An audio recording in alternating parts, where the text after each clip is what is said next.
రొయ్యలు సాగు చేసే ఆక్వా రైతులు మారుతున్న కాలానికి అనుగుణంగా సాంకేతిక పరిజ్ఞానాన్ని అందిపుచ్చుకోవాలని కేంద్ర ఉక్కు భారీ పరిశ్రమల శాఖ సహాయ మంత్రి భూపతిరాజు శ్రీనివాసవర్మ సూచించారు.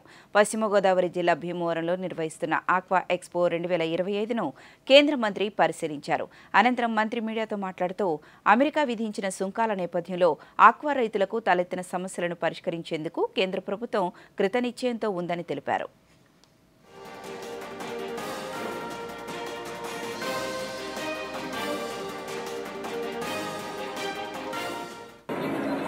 దాదాపు దేశంలో 20 రాష్ట్రాల నుండి 85 స్టాల్స్ ని ఇక్కడ ఏర్పాటు చేయడం జరిగింది.